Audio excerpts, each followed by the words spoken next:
بسم اللہ الرحمن الرحیم۔ علم لیب کے ناظرین السلام علیکم۔ یہ اس وقت کی بات ہے جب مشرق وسطیٰ کے ہر شہر اور علاقوں میں ایک خوبصورت اور حسین شہزادی کے چرچے عام تھے۔ لوگ ہر بات میں اس کے حسن کی مثال دیا کرتے تھے اور ہر شخص کی یہ خواہش تھی کہ موت سے قبل ایک مرتبہ اس حسینہ کی ایک جھلک دیکھنے کو مل جائے۔ نہ صرف عوام بلکہ بادشاہ اور امراء بھی اس صورت کے دیدار کی خواہش رکھتے تھے۔ یہ مشہور حسینہ فنیشیا نامی ملک کی شہزادی ایزابل تھی۔ یہ وہ دور تھا جب حضرت سلیمان علیہ السلام کی وفات ہوئے کئی سال گزر چکے تھے اور بنی اسرائیل کی عظیم سلطنت دو حصوں میں بٹ گئی تھی۔ شمالی علاقے میں بنی اسرائیل اور جنوب میں یہودیہ نام کی دو ریاستیں بن گئی تھیں۔ اس زمانے میں اسرائیل پر اخیاب نامی بادشاہ کی حکومت تھی جو اسرائیل سلطنت کا 7واں بادشاہ تھا۔ اخیاب 918 قبل مسیح تخت نشین ہوا۔ اخیاب بھی شہزادی ایزابل کا فریفتہ تھا، لہٰذا اس نے ایزابل سے شادی کر لی۔ ایزابل ایک خوبصورت اور مغرور عورت ہونے کے ساتھ ساتھ مشرک بھی تھی۔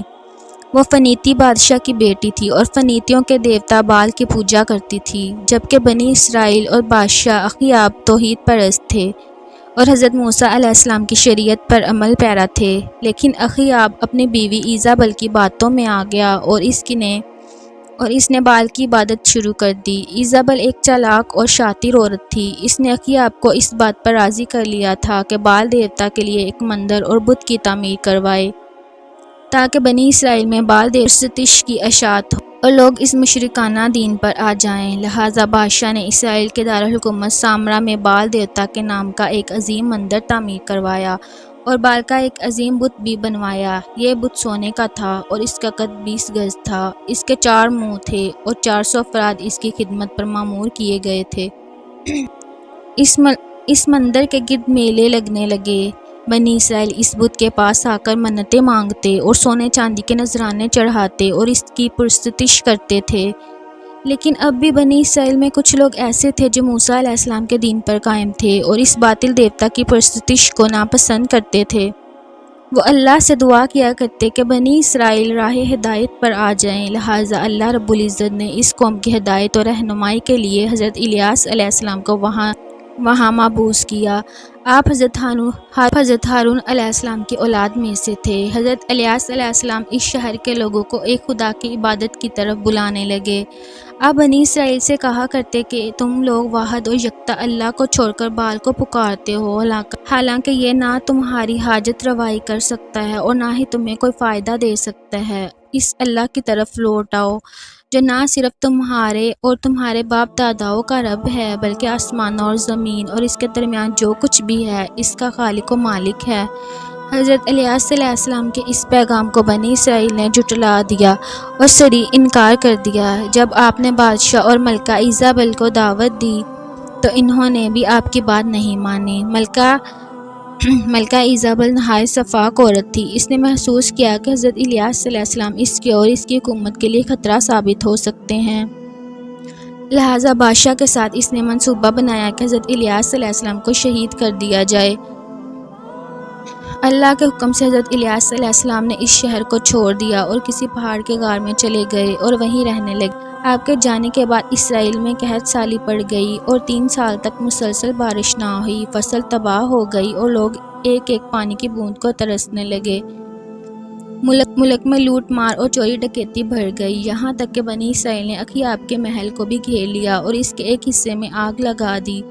آخرکار اخیاب نے حکم دیا کہ حضرت الیاس علیہ السلام کو تلاش کیا جائے۔ سپاہیوں نے آپ کو کھوجا اور بادشاہ کی درخواست پر آپ دوبارہ تشریف لے آئے، لیکن بال کے پجاری اور ملکہ ایزابل بادشاہ کے اس عمل سے بہت غصہ ہوئے اور الیاس علیہ السلام کا دوبارہ واپس آنا اسے ناگوار گزرا، اور حضرت الیاس علیہ السلام نے بادشاہ اور بنی اسرائیل کے سامنے ایک تجویز رکھی کہ بال کے بڑے پجاری اپنے معبود کے نام پر جانور کی قربانی دیں اور میں اپنے معبود اللہ کے نام پر قربانی دوں گا۔ جس کی قربانی قبول ہوگی اس کا خدا پر حق ثابت ہوگا، پھر پوری قوم اس معبود سے بارش کی دعا کرے گی۔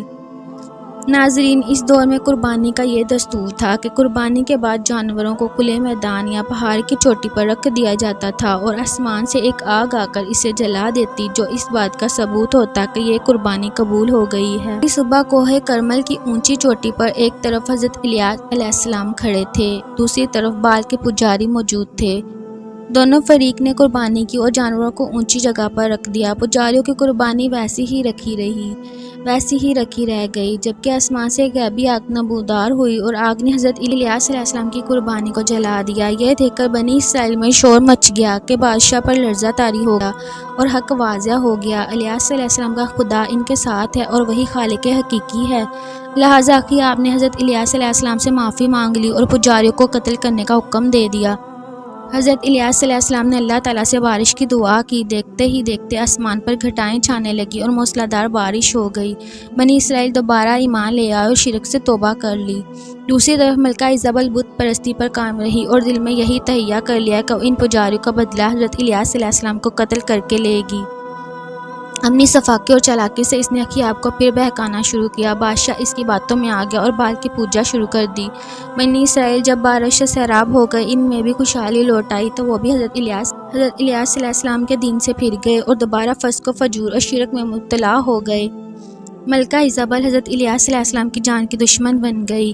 حضرت الیاس علیہ السلام کے حالات و واقعات اور پوری قوم کے ساتھ ان کی کشمکش کی تفسیر مظہری میں علامہ بغوی رحمۃ اللہ علیہ کچھ اس طرح لکھتے ہیں کہ ملکہ ایزابل اس وقت پوری دنیا کی خوبصورت خاتون تھی، چنانچہ اس نے اپنے حسن کو وار کرنے کا ارادہ کیا اور ایک دن حضرت الیاس اس کو گرفتار کروا کر جیل میں بند کر دیا اور خود کو بھی نیم عریاں حالت میں جیل میں بند کر دیا اور ان کے سامنے بیٹھ گئی۔ ملکہ ایزابل ایک خاص قسم کا پرفیوم بھی استعمال کرتی تھی۔ جب بھی وہ کسی مرد کے ساتھ اس پرفیوم سے وہ اپنی ذہنی حالت خوب کھو بیٹھتا اور پاگلوں کی طرح ایزابل کے جسم کے گرد گھومنے لگتا۔ لیکن اللہ رب العزت کے پیغمبر حضرت الیاس علیہ السلام ان کا اثر ہوا اور نہ ہی ایزابل کا حسن کام آیا، بلکہ حضرت الیاس علیہ السلام نے ایزابل کو نظر اٹھا کر دیکھا تک نہ تھا۔ اس کے بعد آپ علیہ السلام کو بے انتہا اذیتیں دی گئیں۔ قید سے رہا ہونے کے بعد آپ کو پریشان کیا جاتا رہا اور جب آپ کو قتل کرنے کا منصوبہ بنایا گیا تو مجبوراً آپ نے بالبک کو خیر آباد کہا اور کوہ سینا پر چلے گئے۔ بنی اسرائیل کھلی نشانی دیکھنے کے باوجود اللہ کے منکر ہو گئے۔ ان میں شراب نوشی، زنا، شرک عام ہو گیا۔ لہٰذا الیاس علیہ السلام نے اللہ تعالیٰ سے دعا کی، یا تو یہ قوم راہ راست پر آ جائے یا ان پر عذاب الہی نازل ہو جائے۔ اللہ کی طرف سے بنی اسرائیل کے لیے عذاب کا فیصلہ ہو چکا، اب قہر الہی کا آنا قریب تھا۔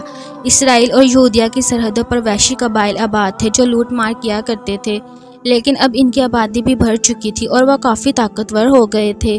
انہوں نے اسرائیل پر حملہ کر دیا اور سارے شہر میں لوٹ مار کر کے آگ لگا دی۔ پورا شہر تخت و تاراج ہو گیا، ہر طرف لاشوں اور بربادی دکھائی دیتی تھی۔ اس وحشی قوم نے اخیاب ملکہ ایزابل اور اس کے بیٹے کو بھی قتل کر دیا، اور وہ ملکہ جسے اپنی طاقت و بادشاہت اور حسن پر اتنا غرور تھا، جب وہ مری تو اس کے جسم کو سڑکوں پر پھینک دیا گیا اور بنی اسرائیل نے اپنی آنکھوں سے دیکھا کہ بہت سارے جنگلی کتے اس کی لاش کو نوچ نوچ کر کھا رہے تھے۔ اس وقت نہ تو اس کا دیوتا بال کام آیا اور نہ ہی کوئی باطل معبود۔ آج بالبک شہر لبنان کے نام سے مشہور ہے، جہاں اس زمانے کے کھنڈرات آج بھی اس دور کی شان و شوکت اور تباہی کی گواہی دیتے ہیں جو تا قیامت نوح انسانی کے لیے عبرت ہے۔